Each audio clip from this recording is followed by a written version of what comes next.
All right, dear friends, how are you today? Aaron here bringing your daily horoscope for May the 26th of 2021. We've got a full moon lunar eclipse happening at 7:13 in the morning in the sign of Sagittarius. This is a south node lunar eclipse, which means the moon, the point of illumination, or the point of reflection, the point of illumination, the sun in Gemini 5 degrees. The point of reflection, what are we reflecting back here on us? 5 degrees of Sagittarius. Now, this is a lot about releasing control, and especially since we've come from this water trine that we had on Tuesday. It's about a lot of emotions and control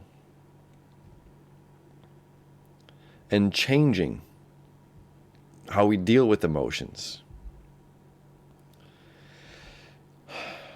There's so much going on here that's just beyond this eclipse. What is this eclipse bringing forward to us? I'm going to leave this up here and just chat it through. So this is about information, the axis of Gemini and Sagittarius. This is seeking and journeying and traveling to find information, worldly information, collective information, the things that stuck, the things that lasted, the information that's tried and true. This is raising the bar of information. This is writing the book on it. Here we have information in general. And this is where so much energy is. It's, this eclipse is amazing, but, Mercury swings between 30 degrees behind and 30 degrees before the sun. Venus swings 60 degrees behind and 60 degrees in front of the sun. So to have all of this here in Gemini, to have Venus conjunct Mercury, only 3 degrees away here, this is very powerful. This is about us communicating our feelings. Whichever way it goes, this is communicating our feelings. Something we talked about here on Tuesday's horoscope, communicating our feelings, no matter how difficult it may be, as we're raising the bar and transforming how we view ourselves as personal authority. Taking personal responsibility, personal accountability in our communication, in our empathetic actions, caring towards others as best as we can be, by staying present in this moment. So a lot of this has to do with thoughts. This does square, the moon and the sun are square here to Jupiter, which deals with our spirituality, which deals with our dreams, which deals with the expansion of our conscious mind. This is the expansion of our unconscious mind. Releasing control. Little semi-square here to Pluto. And then we're going to have the trine to Saturn and sextile to the moon. So what does all of this energy mean? What is all of this saying? Just pointing at the things. It's something we talked about a couple days ago. If we took away the world beliefs of religion, if we took away the world ideas of education, if we took away the world views of politics, Pluto's in Capricorn changing our politics, worldly politics, how we govern ourselves as individuals, how we govern ourselves as a society. Saturn, the ruling planet of Capricorn, which deals with the government structure and order, is in its second home sign of Aquarius, which deals with a future, a new revolutionary way of thinking and going about something. And Saturn's energy this year, and Pluto's energy in Capricorn, which has been there since 2008, Saturn's energy now in the sign of Aquarius is like breakthrough, new concepts, new ideas. Like we didn't have, we have planes, we have the internet, we have ways to communicate around the world, we have ways to get products and goods from around the world that we did not have a couple hundred years ago. Not the same way, it was by ship, by boat.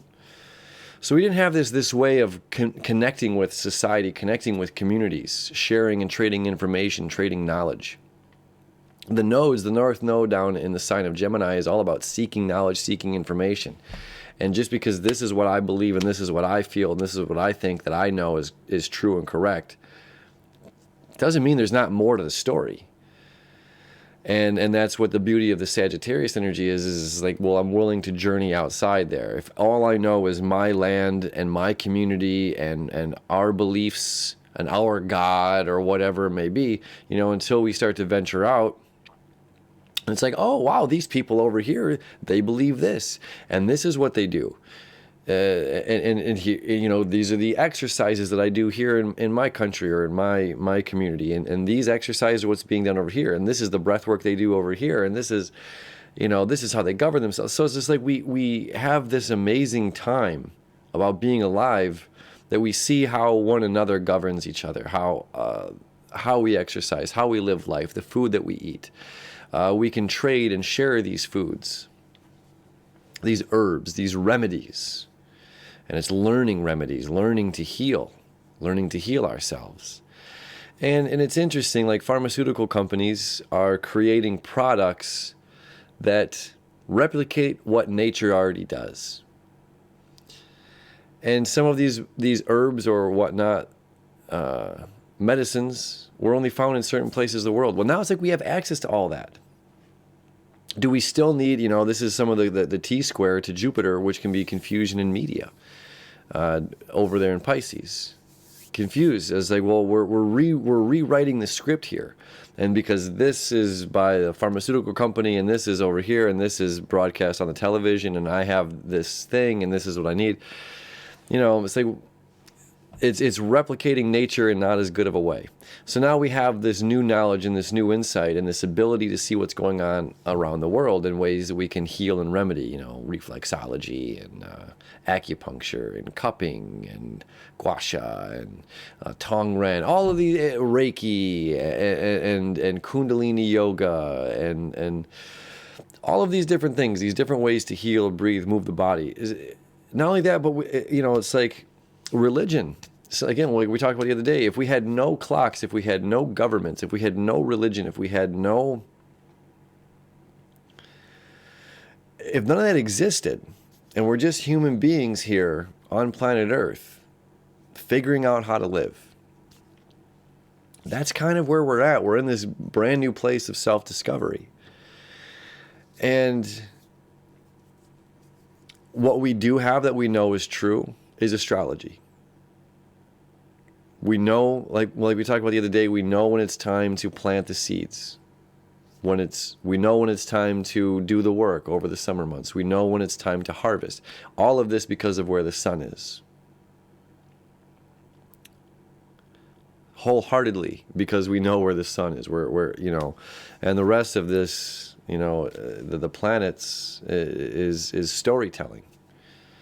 And that's what everything turned into, storytelling. How do we split up these days into times, into years to make sense of it, over this 360-degree circle?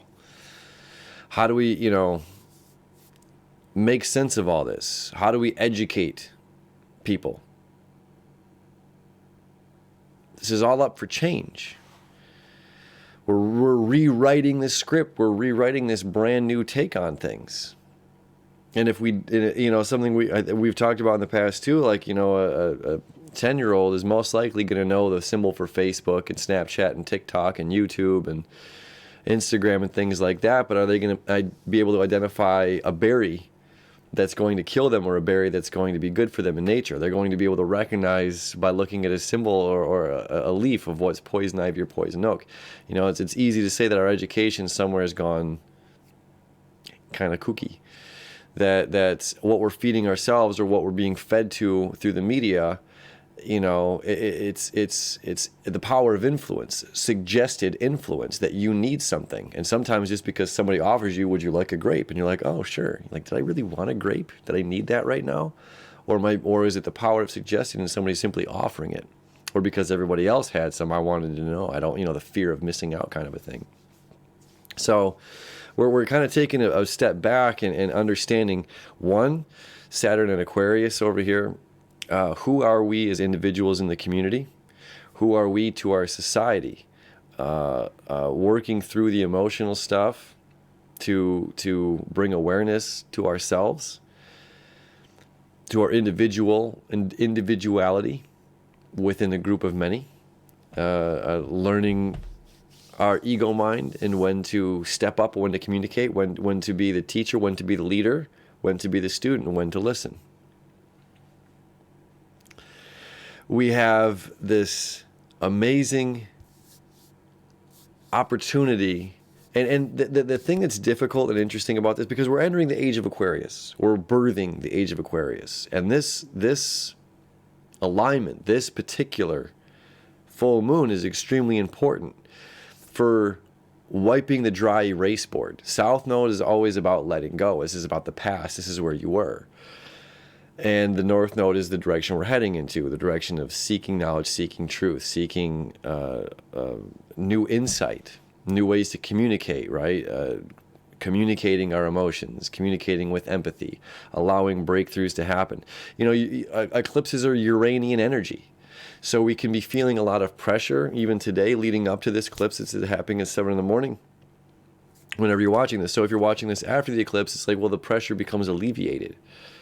This is like pinching the hose, and it's like it keeps building and building and building, and then finally, 7:13 in the morning, now that water is kind of running free, that information's running free. And what's extremely important about this leading into the age of Aquarius, and this eclipse was just about information and knowledge and old past stuff that no longer fits who we are, where we're going on this planet, is releasing our emotional attachments, or erasing our emotional attachments to beliefs, our control to beliefs.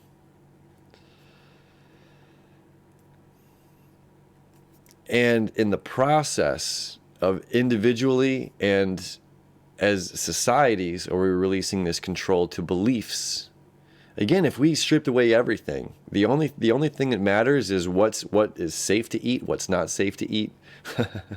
When do we harvest? When do we crop? When do we have to plan for winter? When do we, nature kind of shows us, and then our own, spiritual practice with self. So there's our connection with nature, there's a connection with ourselves. And as far as like the ideology goes, the world, religions, all of this stuff that has been created throughout the thousands of years, and we're talking about the precession of the equinox, that's what separates the age of Pisces and the age of Aquarius, is about knowing. It's about knowing. That's what the age of Aquarius is all about. It's about knowing. Age of Pisces was about belief. We had to believe. Now we're in the age of knowing. And with all of this energy in the sign of Gemini, this is seeking that truth to come into a place of knowing. And letting go of the past, letting go of the belief system and the structures and the order that has been created before us.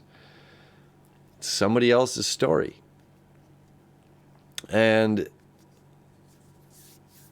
on top of that, it's, let me come back to the chart and just show you here. Not only just, releasing the beliefs, but we're in this place of like, the dry erase board, we're erasing it, but there's still smudges there. There's still smudges of information. You can't erase it completely. So we're writing over a dry erase board that still has things on it. Or better yet, we're painting over a painting. There's already an image here. There's already something that someone has created on here. And now we're recreating something else on top of it.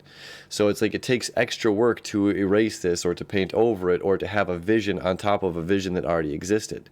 So as far as ourselves go and governments and societies, it's just like, okay, well, we've come to this point. We have a vision for how it could be. This includes money too, Uranus and Taurus. This is cryptocurrency. This is world. Just because this is how we're used to paper dollars, and this, look at 1934. Last time Uranus was in Taurus, we had rations. You know, it was different how we had money. This is 80 some years ago, you know. Excuse me. So like money's changing everything. So it's just like we get stuck in these ways. We're so attached to a belief. Well, this is we need coins and paper money. And it's like, look at Venezuela, like their money, they're making like paper hats out of it. It is literally worthless. So everything's changing, and it's just like to be able to take that, you know, to create, you know, creating a hat out of money because that's worth more than the money is itself. That's the same kind of thing. We're creating a painting on top of a painting. We're creating a new image of society. We're creating a new image of self over top of my old image of self. And that means when we run into the person that hasn't seen us in 6 months or a year or 3 years, that they're going to have a concept or an idea of who we are. But we have changed. Our views have changed. Our opinions have changed. Our opinion of ourselves, who we view ourselves, has changed. Our opinion of the world has changed, perhaps. But they might still see us as an older version of ourselves. So it's just about like continuing to live that. Not being afraid to go through that change and to allow others to be that change. And continue to seeking truth. Seeking whatever it is. If we have a certain belief, it's still, again, it's like, look, let's go into this. Why is this the best? Because we're rewriting the high bar. We're rewriting the book of standards. That's another thing this eclipse has to do with. Full moon is just fully illuminating. Right? We're seeing the whole side illuminated. Where here in the eclipse, we're seeing the illumination, but we're also seeing the shadow, the illuminated shadow.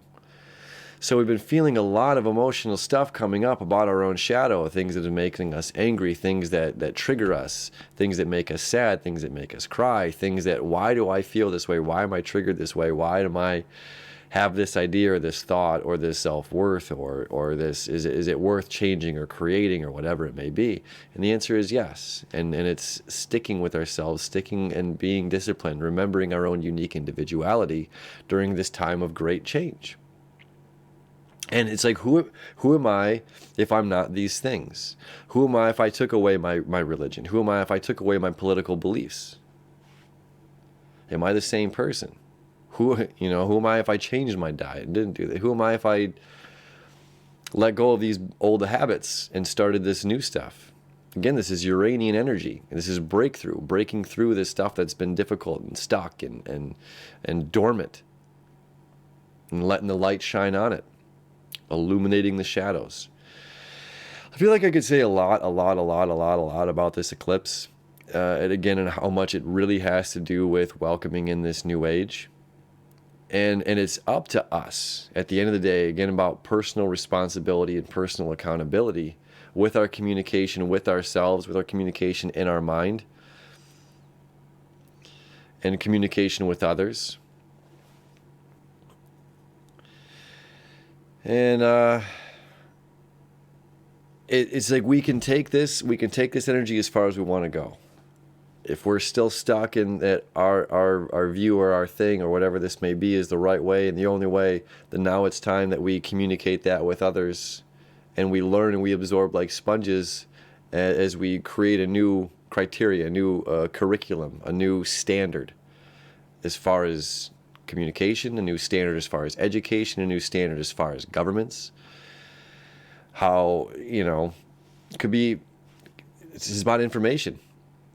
And us as a society, as societies, we're willing to seek. We're willing to go that extra mile. We're willing to build a spaceship and shoot something onto Mars to learn information. That's what some people are willing to do with their time and their energy. That's how far they're willing to go. So it's like, what information are we willing to seek to create the best life for ourselves and the best life for our children, or if we don't have children, that's quite fine, or for the future of tomorrow. This is a big one. It really, really, really, really is. And so, my friends, whatever heavy energy we might have been feeling during, the moon detriment in Scorpio and creating that grand trine, leading into this Sagittarius eclipse here, I hope we're feeling liberated. I hope that we saw some truth in ourselves, truth in the triggers, perhaps, and coming to our own point of illuminating those shadows and finding some peace and some joy in our lives, and raising the bar, raising our personal bar and our communication standards, and the bar for societies and how we govern ourselves as people. It's a big one. Happy full moon lunar eclipse, my friends. Thanks for hanging out with me as always. Humbled, grateful, appreciative. We'll see you tomorrow.